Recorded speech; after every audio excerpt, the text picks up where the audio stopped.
Um curso em milagres, capítulo 21. Razão e percepção. Tópico 3. Fé, crença e visão. 1. Todos os relacionamentos especiais têm o pecado como sua meta, pois são barganhas com a realidade, as quais a aparente união é ajustada. Não te esqueças disso. Barganhar é fixar um limite e qualquer irmão com quem tenhas um relacionamento limitado, tu odeias. Podes tentar manter a barganha em nome da equidade, algumas vezes exigindo que sejas tu aquele que paga, talvez mais frequentemente, exigindo que o outro pague. Assim, em equidade, tentas aliviar a culpa que vem do propósito que foi aceito para o relacionamento. E é por isso que o Espírito Santo tem que mudar o seu propósito de forma a torná-lo útil para ele e incapaz de causar danos a ti. 2. Se aceitas essa mudança, terás aceito a ideia de abrir espaço para a verdade. A fonte do pecado se foi. Podes imaginar que ainda experimentas os seus efeitos, mas não é o teu propósito e já não o queres. Ninguém permite que um propósito seja substituído enquanto o deseja, pois nada é tão valorizado e protegido quanto uma meta que a mente aceita. Isso ela perseguirá de forma sinistra ou feliz, mas sempre com fé e com a persistência que a fé inevitavelmente traz. O poder da fé nunca é reconhecido se é colocado no pecado, mas sempre é reconhecido se é colocado no amor. 3. Por que é estranho para ti que a fé possa mover montanhas? Essa façanha é de fato pequena para tal poder, pois a fé pode manter o Filho de Deus acorrentado enquanto ele acredita que está acorrentado. E quando for libertado dessas correntes, isso se dará simplesmente porque ele já não mais acredita nelas, retirando a fé em que possam prendê-lo e colocando-a, ao invés disso, na sua liberdade. É impossível colocar a mesma fé em direções opostas. Qualquer fé que des ao pecado, retira-as da santidade, e aquela que ofereces à santidade foi retirada do pecado. 4. Fé, crença e visão são os meios pelos quais a meta da santidade é alcançada. Através delas, o Espírito Santo te conduz ao mundo real e para longe de todas as ilusões das quais a tua fé foi depositada. Essa é a sua direção, a única que ele jamais vê. E quando te desvias, ele te lembra de que não existe senão uma. A sua fé, a sua crença e sua visão, todas elas são para ti. E quando as tiveres aceito completamente no lugar das tuas, não mais terás necessidade delas, pois a fé e a visão e a crença têm significado somente antes de ser alcançado o estado de certeza. No céu são desconhecidas, entretanto, é através delas que se alcança o céu. 5. É impossível que falte fé ao Filho de Deus, mas ele pode escolher onde ela é depositada. A ausência de fé não é falta de fé, mas fé no nada. Não falta poder à fé que é dada a ilusões, pois é através dela que o Filho de Deus acredita que é impotente. Assim, ele não tem fé em si mesmo, mas é forte na fé em suas ilusões a respeito de si mesmo. Pois a fé, a percepção e a crença, tu fizeste por meios de perder a certeza e achar o pecado. Essa direção louca foi escolha tua. E através da tua fé naquilo que escolheste, tu fizeste o que desejava. Tu fizeste o que desejaste. 6. O Espírito Santo tem uma utilidade para todos os meios que conduzem o pecado, através dos quais buscaste achar o pecado. Mas à medida que ele os usa, conduzem para longe do pecado porque o seu propósito está na direção oposta. Ele vê os meios que usas, mas não o propósito para o qual o fizeste. Ele não os tomaria de ti, pois vê o seu valor como um meio para o que ele quer para ti.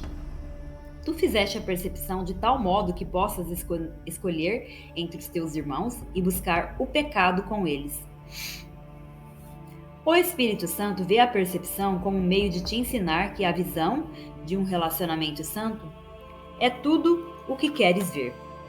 Então darás a tua fé à santidade, desejando-a e acreditando nela devido ao teu desejo.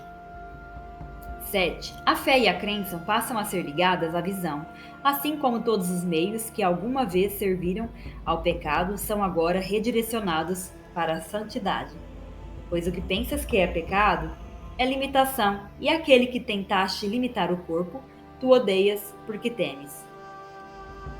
Na tua recusa em perdoá-lo, queres condená-lo ao corpo, porque os meios para o pecado são preciosos para ti.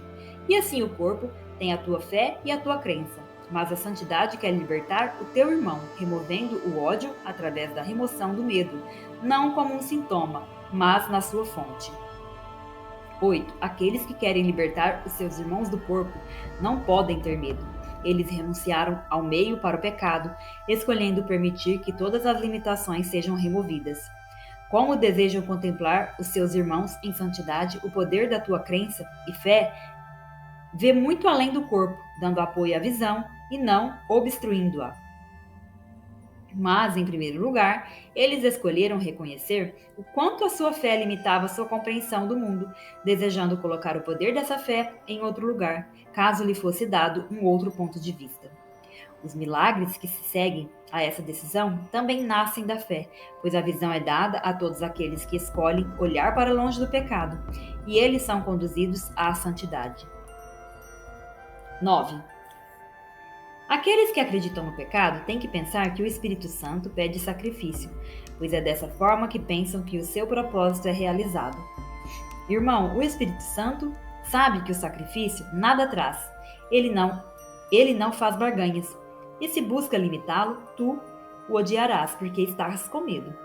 A dádiva que ele te deu é maior do que qualquer outra coisa que existe deste lado do céu. O instante para o reconhecimento disso está próximo.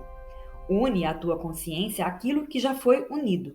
A fé que dás ao teu irmão pode realizar isso, pois aquele que ama o mundo está vendo-o por ti sem uma mancha de pecado, na inocência que faz com que essa vista seja tão bela quanto o céu. 10. A tua fé no sacrifício deu a ele grande poder aos teus olhos, só que não reconheces que não podes ver por causa dele. Pois o sacrifício tem que ser extraído de um corpo e por outro corpo. A mente não poderia nem pedi-lo nem recebê-lo por si mesma, assim como o corpo também não poderia. A intenção está na mente, que tenta usar o corpo para carregar os meios para os pecados dos quais a mente acredita. Assim, a união do corpo com a mente é uma crença inevitável daqueles que dão valor ao pecado. E assim o sacrifício é invariavelmente um meio para a limitação e, portanto, para o ódio. 11. Pensas que o Espírito Santo se preocupa com isso? Ele não te dá aquilo que é o seu propósito afastar de ti. Pensa que ele quer te privar de algo para o teu próprio bem. Mas bem e privação são opostos e não podem ser unidos de modo significativo de forma alguma. Isso é como dizer que a lua e o sol são um só, porque eles vêm com a noite e o dia, e assim não podem deixar de ser unidos. Entretanto, ver um não é senão um sinal de que o outro desapareceu de vista, e também não é possível que aquilo que dá a luz seja uno com aquilo que depende da escuridão para ser visto. Nenhum exige o sacrifício do outro, porém, cada um depende da ausência do outro. 12. O corpo foi feito para ser um sacrifício para o pecado, e na escuridão ele ainda é visto assim. No entanto, à luz da visão, ele é contemplado de maneira bastante diferente. Podes ter fé nele para servir a meta do Espírito Santo e dar a ela poder para servir como meio de ajudar os cegos a ver. Mas ao ver, eles olharão para o que vem depois do corpo, assim como tu. A fé e a crença que deste ao corpo devem ser colocadas no que está além. Tu deste a percepção, a crença, tu deste a percepção, a crença e a fé próprias da mente para o corpo. Deixa que elas agora sejam devolvidas ao que as produziu e ainda pode usá-las para salvar-se do que fez. Tópico 4. O medo de olhar para dentro. 1. O Espírito Santo nunca te ensinará que és pecador. Os erros ele corrigirá, mas isso não amedronta ninguém. De fato, tens medo de olhar para dentro e ver o pecado que pensas estar lá. Isso não terias medo de admitir. O medo, em associação com o pecado, o ego considera bastante apropriado e sorri com aprovação. Ele não tem medo de deixar que te sintas envergonhado. Não duvida da tua crença e da tua fé no pecado. Seus templos não tremem em função disso. A tua fé em que o pecado lá está apenas testemunha o teu desejo de que ele lá esteja para ser visto. Isso apenas parece ser a fonte do medo. 2. Lembra-te de que o ego não está sozinho. O domínio do ego é moderado e seu inimigo, desconhecido, a quem ele nem sequer pode ver, ele teme. Em alto e bom som, o ego te diz para que não olhes para dentro, pois se o fizeres, os teus olhos tocarão o pecado e Deus te trespassará, cegando-te. Acreditas nisso e, assim, não olhas. No entanto, esse não é o medo que o ego esconde, nem o teu, que serves a ele. Em alto e bom tom, de fato, o ego reivindica que é alto demais e com frequência demais. Por detrás desse grito constante, dessa proclamação frenética, o ego não está certo de que seja assim. Atrás do seu medo de olhar para dentro por causa do pecado, existe ainda um outro medo. Medo esse que faz o ego tremer. 3. O que aconteceria se olhasses para dentro e não visses pecado algum? Essa questão amedrontadora é algo que o ego nunca pergunta, e tu, que a perguntas agora, estás ameaçando todo o sistema defensivo do ego, de modo por demais grave para que ele se incomode em fingir que é teu amigo. Aqueles que se uniram aos seus irmãos desligaram-se da crença em que a sua identidade está no ego.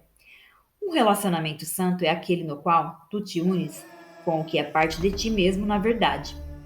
E a tua crença no pecado já foi abalada, e agora também não te falta inteiramente a disponibilidade de olhar para dentro e não vê-lo. 4. A tua liberação ainda é apenas parcial, ainda é limitada e incompleta. No entanto, já nasceu dentro de ti. Não estando totalmente louco, tens estado disposto a olhar para grande parte da tua insanidade e reconhecer a loucura disso tudo. A tua fé está se movendo para dentro, além da insanidade para a razão. E o que a tua razão te diz agora, o ego não quer ouvir. O propósito do Espírito Santo foi aceito pela parte da tua mente que o ego desconhece. Tu também não a conhecias, e, no entanto, essa parte com a qual agora se identificas não tem medo de olhar para si mesma. Ela não conhece pecado algum. De que outro modo poderia estar disposta a ver como o seu propósito do Espírito Santo? De que outro modo poderia estar disposta a ver como o seu propósito do Espírito Santo?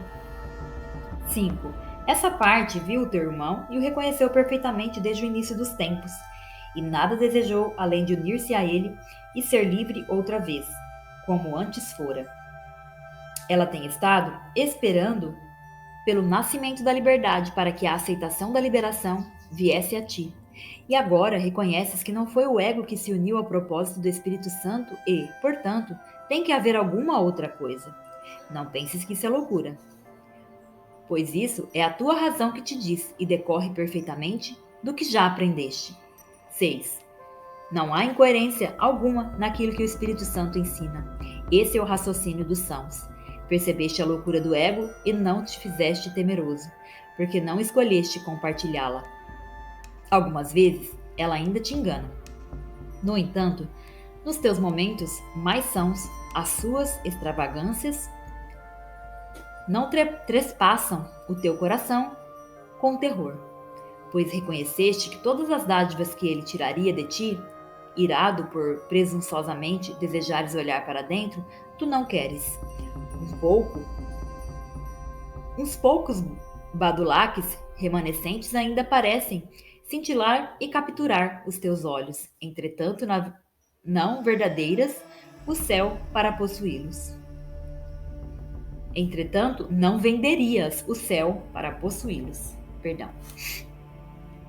7. E agora o ego está com medo. Entretanto, o que ele ouve com terror, a outra parte ouve como a mais doce música, a canção que ensinava, a canção que ansiava por ouvir desde que o ego veio à tua mente pela primeira vez.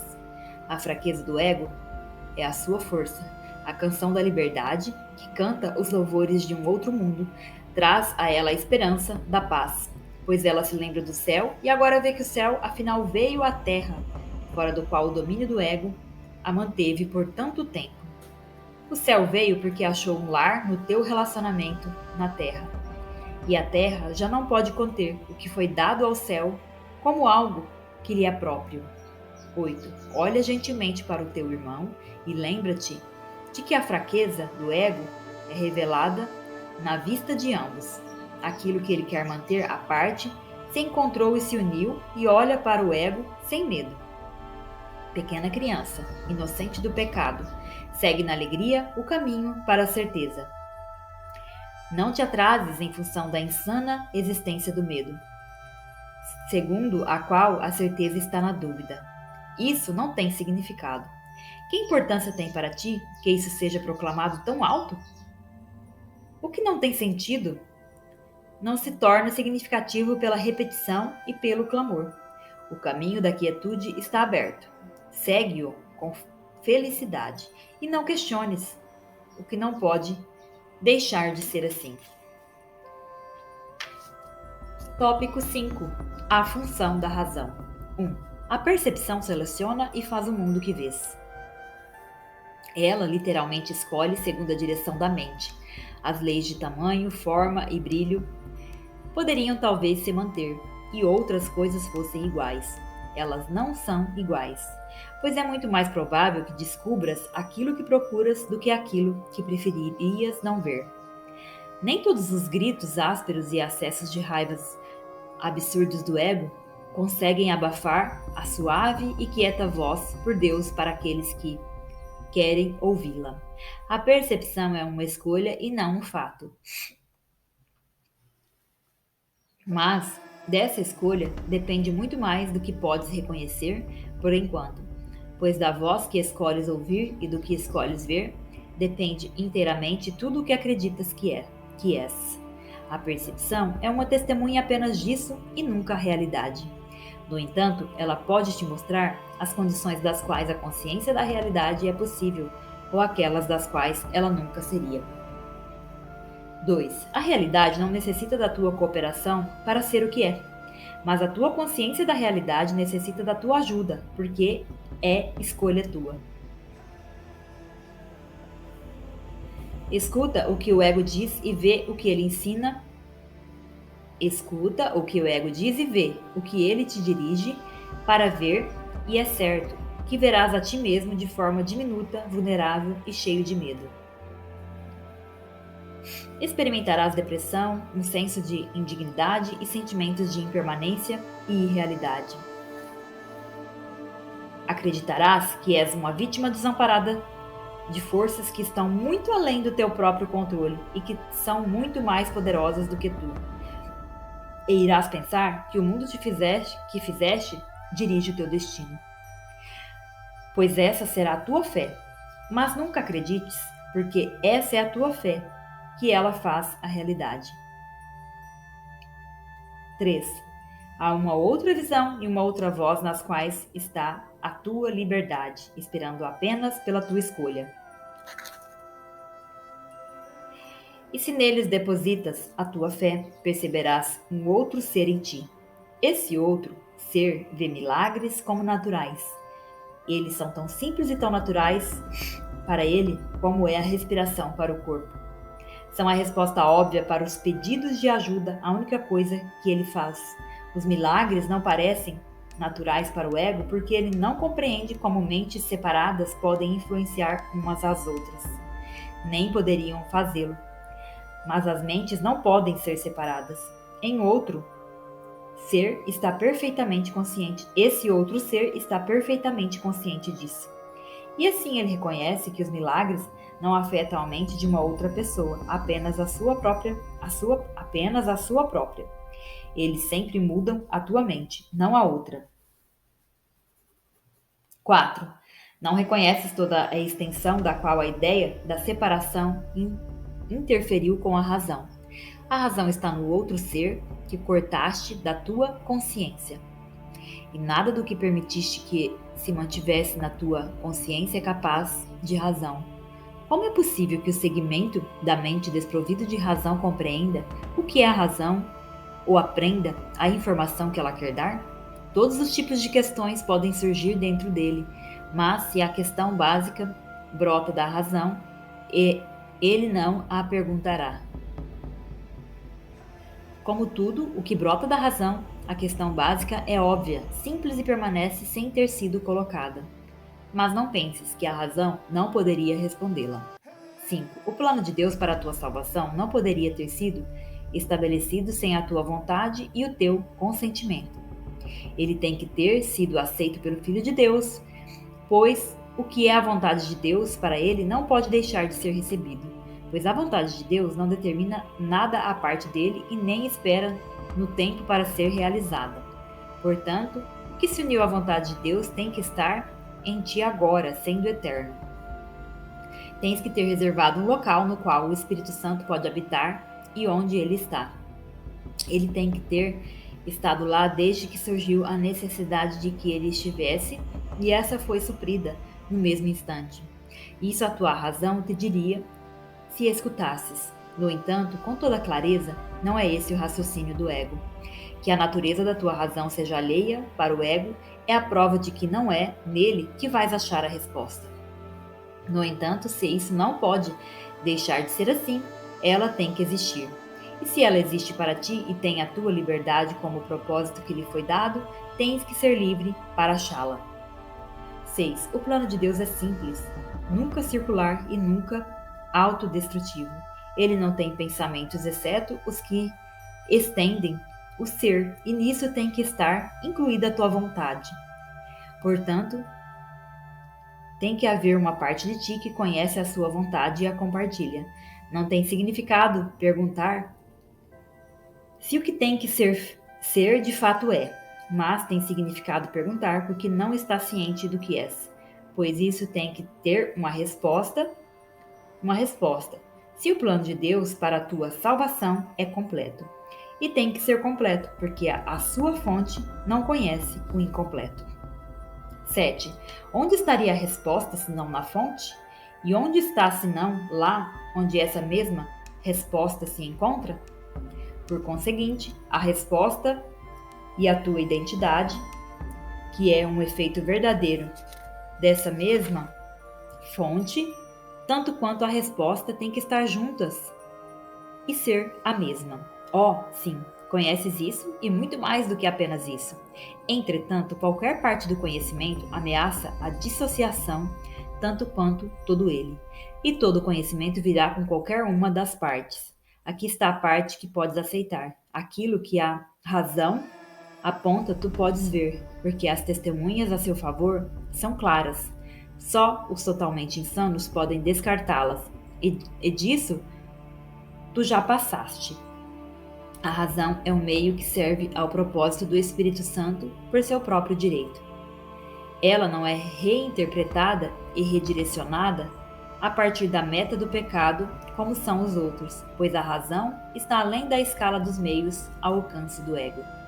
8. Fé, percepção e crença podem ser mal colocadas e servir às necessidades do grande impostor tão bem quanto servem à verdade. Mas a razão não tem qualquer lugar na loucura e nem pode ser ajustada para se adequar aos seus fins. A fé e a crença são fortes na loucura, guiando a percepção na direção daquilo que a mente valorizou. Mas a razão não entra nisso de modo algum, pois a percepção ruiria imediatamente se a razão fosse aplicada. Não há razão na insanidade, pois ela depende inteiramente da ausência de razão. O ego nunca a usa, porque não conheces que ela existe. Os que são parcialmente insanos têm acesso a ela e só eles têm necessidade dela. O conhecimento não depende dela e a loucura a mantém de fora.